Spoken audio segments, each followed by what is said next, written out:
안녕하세요. 오늘 중세 문법에 대해서 시작해 보도록 하겠습니다. 오늘 첫 시간이고요. 네. 자, 그럼 시작해 볼까요? 자, 중세 국어는 어떻게 구분이 될까요?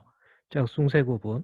중세 국어는 시대별로 자, 고대, 중세, 근대, 현대. 자, 맨 처음에는 고대, 그다음에 당연히 중세, 그다음에 근대, 현대 이렇게 구분이 되고 있습니다.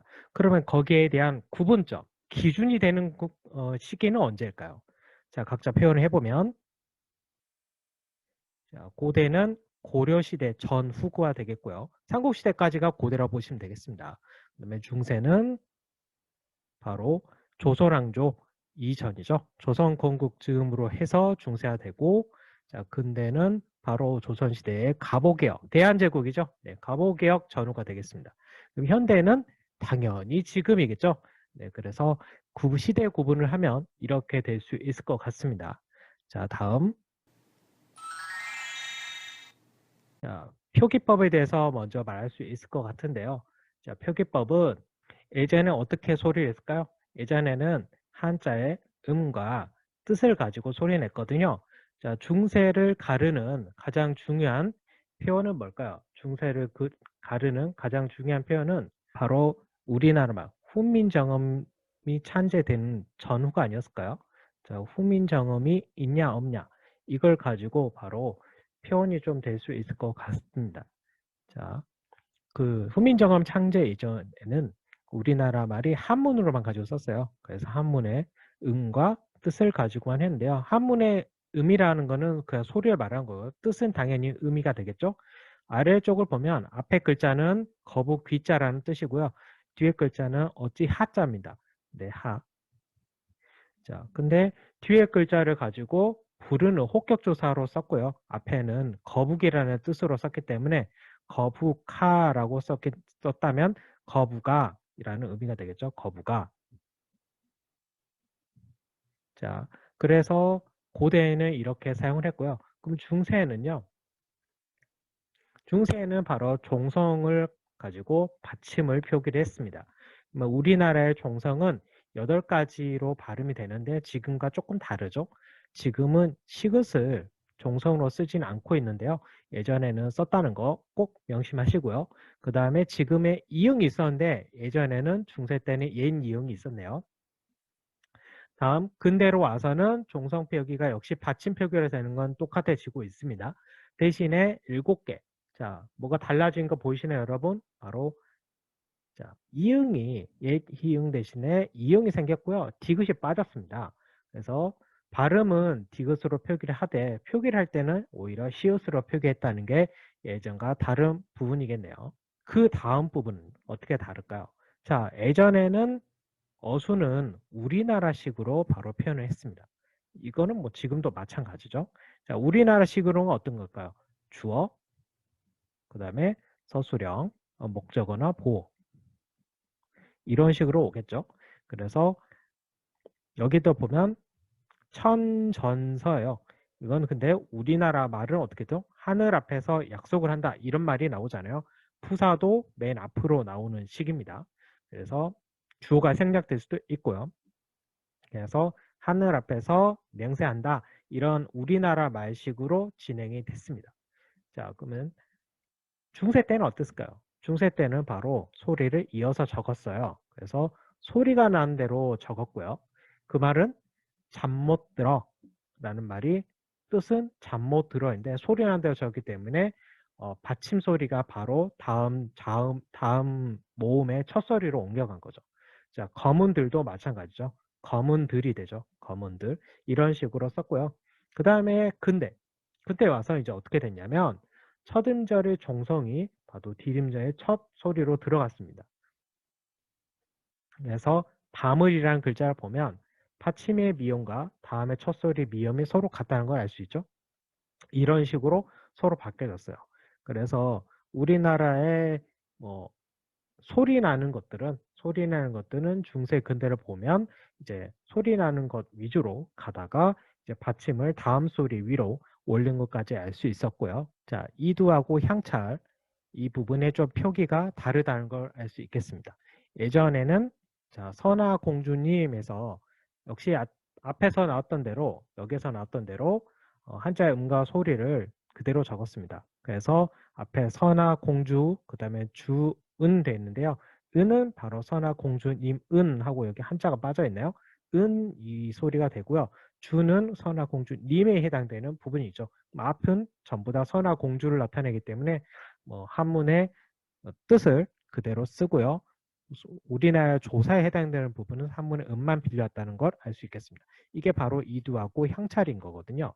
그 다음에 구결이라는 걸 표기가 썼는데요. 구결은 이는 조사하라, 뭐뭐로써 혹은 뭐뭐로써 이렇게 표현했고요.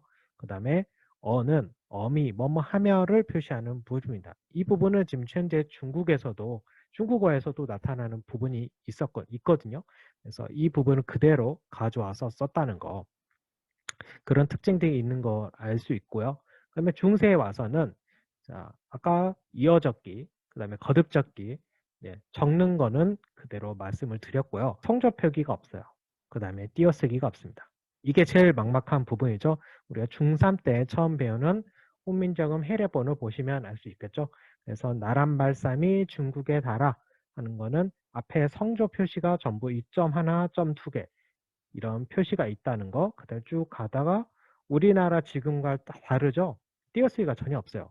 그래서 나라 말씀이 중국에 달라, 중국과 달라 이런 부분이 없기 때문에 좀, 좀 이해하기 힘든 부분이 분명히 있습니다. 근대에 와서는요. 여전히 띄어쓰기는 없는 상태예요. 하지만 성조 표시도 없는 상태입니다. 형조 표시가 사라졌어요. 그래서 자, 흥국이 거룩하여 붉은 기운이 하늘을 띠노느니 이런 부분을 봐도 알 수 있다시피 붉은 빛깔이 매우 아름다워. 자, 띄어쓰기는 별로 없습니다. 지금 이거 띄어쓰기는 사실은 제가 편의상 이렇게 띄워놓은 거고요. 근데 성조 표시가 없다는 걸 알 수 있겠죠? 성조 표시는 사라진 형태를 보실 수가 있겠습니다. 자, 다음으로는 이제 소리에 대해서 알아볼 수 있겠는데요. 자, 소리를 우선 시대별로 한번 나눠볼까요? 그러면 자음하고 자, 모음으로 볼 수 있겠는데요. 자음은 자, 예전에는 고대에서는 예사소리와 거센소리만 존재했습니다. 예사소리가 뭐 시험 문제나 문제집에 있을 때는 평음, 격음 이렇게 나타나 있는데 이 말이 좀 어렵더라고요. 그래서 예사소리, 거센소리 우선 표시를 했고요. 그 다음에 중세에는 된소리하고 어두자음근이 등장했습니다. 자, 된소리는 우리가 여러분 많이 쓰는 제뜨들, 뜻 이럴 때 이 쌍디귿, 그 다음에 쌍기역, 쌍비읍 이런 부분들이 바로 된소리겠죠. 하지만 중세에서는 이런 부분을 어두자음근으로 지금 쓰고 있는 부분이거든요. 그래서 여기에서도 제뜨들, 그 다음에 날로 쓰매, 날로 쓰매가 바로 어두자음근이 되겠고요. 그 다음에 이것도 마찬가지죠. 이 부분도 제뜨들도 어두자음금이 됩니다. 근데 이런 부분들이 나중에는 어떻게 해요? 근대로 와서는 어두자음근이 이런 쌍디귿, 쌍기역, 쌍비역 같은 바로 된소리로 표현하는 거고요. 그 다음에 거센 소리가 나타나기 시작을 합니다. 코끼리가 코끼리 이런 식으로 코끼리, 고끼리 지금 발음하기도 힘드네요. 고끼리에서 코끼리 이렇게 나타나는 부분이 보였고요. 자, 다음 또 봐볼까요? 예전에는 자음 소리 그대로 발음을 했었을 것이라고 추상해 볼 수 있겠습니다. 하지만 중세에는 구개어마가 없었어요. 자, 지읒지읒에 구개어마가 없었고요. 근대로 와서는 하지만 달라지기 시작합니다. 구개어마와 두음 법칙이 점진적으로 보이기 시작하죠. 그래서 티다를 치다라고 쓰기도 하고 닝금을 임금으로 표시하기도 했습니다. 그리고 이제 중세에서는 순경음과 반치음, 자, 훈민정음 해례본에도 나와 있는 순경, 반치음, 지금이 없는 자음들이 있었지만 근대 와서는 이게 사라졌어요. 자, 그래서 이런 부분들이 소실되었고 그 다음에 종성으로 발음된 7가지 앞에서도 볼 수 있다시피 나왔던 받침의 발음들이 7개로 8개에서 7개로 축소되었습니다. 8개 어떤 거였는지 아시죠? 8개 중에 시그시, 시옷이 사라졌었어요. 시옷이 근대에 와서는 사라졌다. 발음으로는 표기하고 있다는 걸 아까 볼 수 있었습니다. 자, 다음 부분을 넘어갈까요? 모음은 어땠을까요? 고대 때를 보면 지금은 아래 하자가 점 하나, 저 굉장히 생소한데 아래 하자가 보이고, 자, 중세 때에는 7개의 단모음과 다양한 이중 모음으로 나눌 수 있습니다. 다음, 그럼 근대에 와서는요. 그럼 근대에서는 이중 모음이었던 에하고 에가 있었습니다. 이중 모음이었던 이 에하고 아이하고 어이 에가 있는데 이 부분이 단모음이 됐어요. 그래서 8개의 단모음 체계로 바뀌었습니다. 중세 때는 7개였는데 총 8개의 단모음 체계로 바뀌었어요. 그래서 의, 아오, 어, 우, 그 다음에 에가 있습니다. 또 다른 특징이 어떤 걸까요? 중세하고 근대가 비교적 많은 편이죠. 중세에서는 모음 조화를 굉장히 잘 따랐습니다. 그럴 수밖에 없죠. 세종대왕이 훈민정음을 창제하시고 얼마 안 된 시기였기 때문에 양성은 양성끼리, 음성 음성끼리 굉장히 잘 지켰습니다. 하지만 시간이 지나면 지날수록 이 부분들이 희미해져서요. 우선 아래 하자가 변화가 되었습니다. 아래 하자 이렇게 있는 게 가르치다라는 부분이 의가 가르치다라는 부분이 아래 하자가 첫 음절에는 아로 가고요. 두 번째 음절에는 게 의로 갔다는 걸 알 수 있습니다. 그래서 아래 하자의 위치에 따라서 변화되는 포인트 확인할 수 있었고요.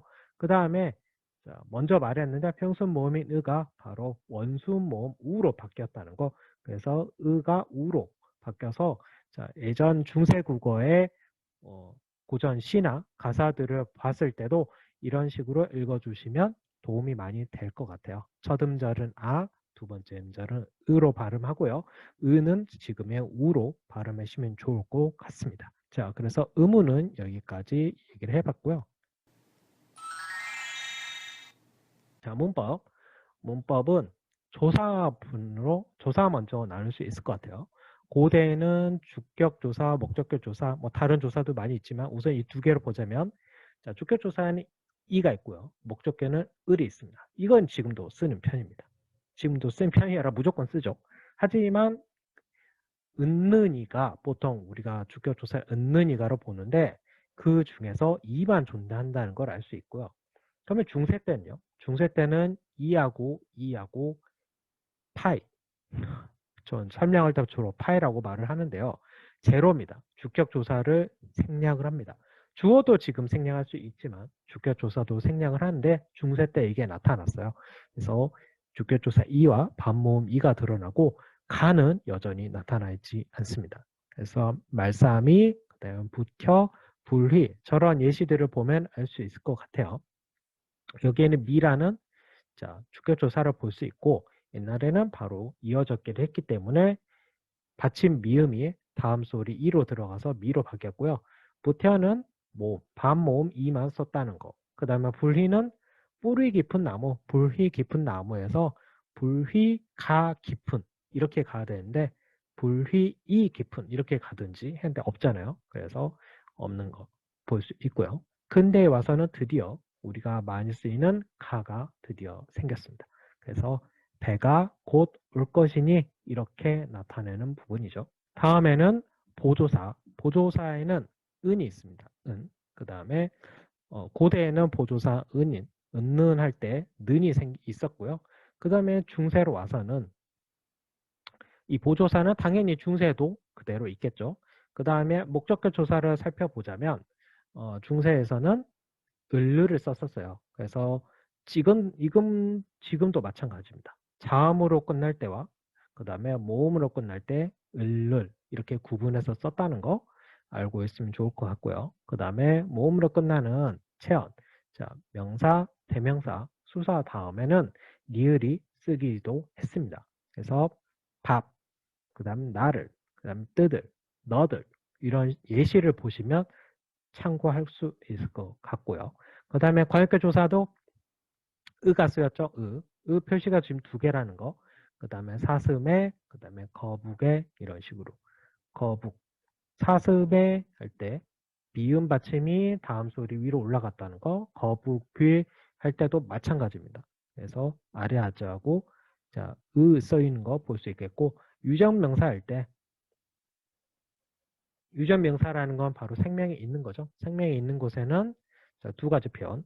그 다음에 시은 높음은 자, 고약한 조사에 시은 높음도 쓸 수 있는데요. 이거는 유전명사, 무정명사로 나눌 수 있을 것 같아요. 그래서 둘 다 썼다는 걸 알 수 있습니다. 자, 다음 버전은요. 고대의 어미 부분을 한번 살펴볼 수 있을 것 같아요. 고대는 과형사형 어미가 리을, 그 다음에 니은 이런 게 있었고요. 연결어미에는 고며, 그 다음에 종결어미 다. 자, 뭐뭐 하는 관형사형, 뭐뭐 하는, 그 다음에 뭐뭐 할 일 할 때 리을 받침이 있는 저 관형사형 어미고요. 연결어미는 그리고, 그 다음에 밥을 먹고, 자, 밥을 먹으며 이런 연결어미 볼 수 있습니다. 그러면 종결어미는 그렇습니다. 끝났습니다. 나는 다가 쓰였다는 걸 알 수 있습니다. 다음은 중세를 한번 봐볼까요? 중세에서는 어떻게 됐을까요? 중세는 어미는 자, 의문어미가 좀 같이 있는 걸 더 추가되는 걸 볼 수 있는데요. 의문형으로 설명을 할 때는 요료 혹은 고오 이런 거 썼고요. 자, 판정을 썼다는 여러 가를 썼는데 설명 의문문이라는 거는 어떤 설명을 요구하는 의문문이죠. 무슨 말이 있었요? 무슨 이 어떤 사람인가요? 하고 설명을 요구합니다. 근데 판정 의문이라는 거는 yes or no 아니요 맞아요. 이런 것만 하는 거죠. 이 딸이 너희 조인가? 자, 젊으며 늙음이 있는가?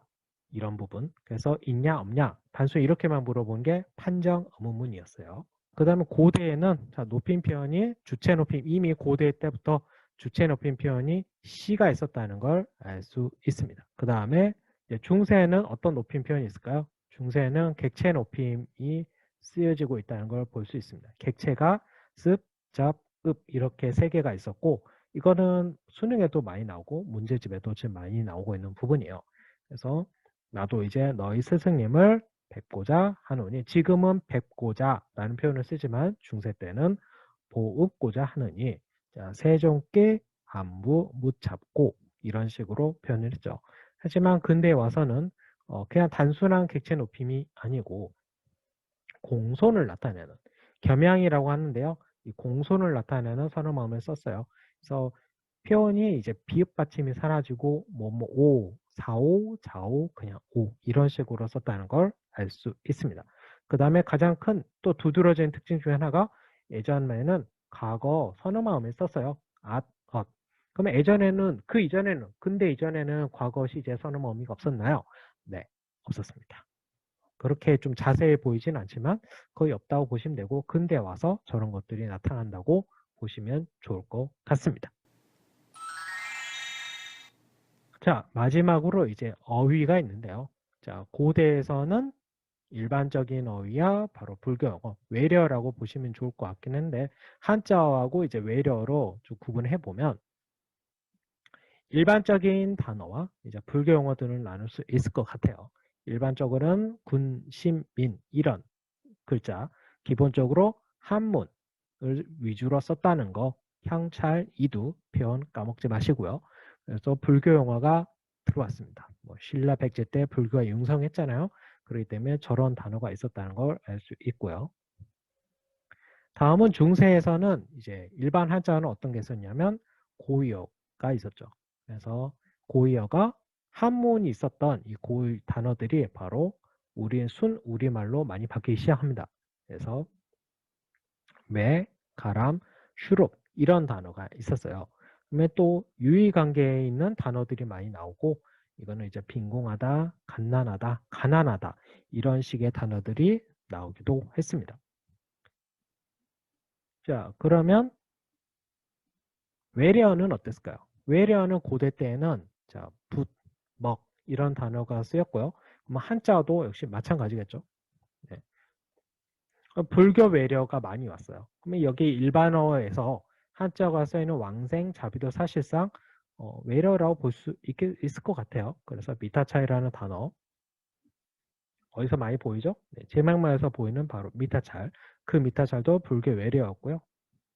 다음은 중세 때는 자, 몽골의 여징어 많이 쓰였다는 거는 고려 말, 그 다음에 조선 중후기 이때 몽골과 그 다음에 청나라의 침입이 있었잖아요. 그런 이유로 그런 어휘가 많이 쓰였다는 걸 알 수 있습니다. 특히 보라매 공원, 서울의 보라매 공원에서 이 보라가 바로 몽골어라는 걸 알 수 있고요.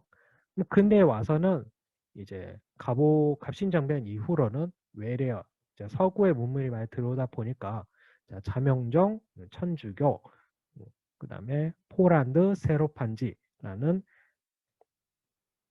그 외래어의 문물을 나타내는 그런 단어들을 엿볼 수 있었어요. 그래서 외래어가 많이 들어왔다. 그럼 그 이전에 근대에는 한자가 없었나요? 라고 물어보면 당연히 있죠. 계속 이어져 오기 때문에 따로 표기는 하지 않았습니다. 자, 여기까지 시대별로 비교를 해봤고요. 얼마 안 되는 시간이었지만 간단하게 좀 비교를 해봄으로써 중세 국어에 대한 이해를 높이는 데 도움이 되었으면 좋겠습니다. 자, 오늘도 힘내시고요. 힘들지만 그래도 화이팅! 넘치는 공부가 되었으면 좋겠습니다. 오늘도 화이팅!